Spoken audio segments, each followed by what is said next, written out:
এইটা একজন বুঝবে কি করে যে কে আমার সোলমেট বা টুইন ফ্লেম স্টেজে আছে কিনা? একটা ডিপ কানেকশন ফিল হবে, মনে হবে যেন আমি তো এর অপেক্ষাতেই ছিলাম, একটা ম্যাগনেটিক অ্যাট্রাকশান।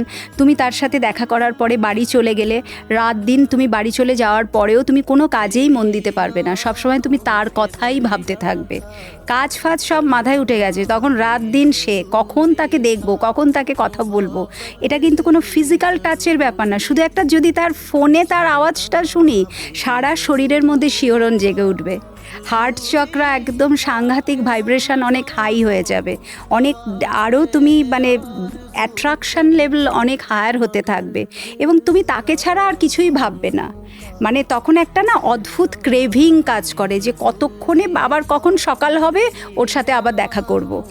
তো এই যে ব্যাপারটা, এই যে একটা অদ্ভুত ধরনের অ্যাট্রাকশান, তারপরে সে যদি, হতেই পারে মানুষের কাজ থাকতেই পারে, সে ধরো তোমাকে একটু ইগনোর করেছে, মানে তুমি তাকে ফোন করছো, ফোনটা তুললো না, বা তুমি তাকে টেক্সট করছো, সে রিপ্লাই দিল না, ব্যাস তোমার ওখানেই হয়ে গেল।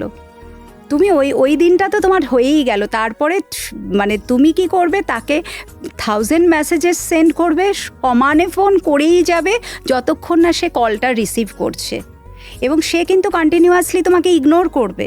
এটাই হচ্ছে গডের নিয়ম, এইভাবেই জার্নিটা সেট করা আছে। এবং তখন তোমার মনে হবে যে ও আমার সাথে কেন এরম করছে, তাহলে তো এ আমার জন্যে নয়।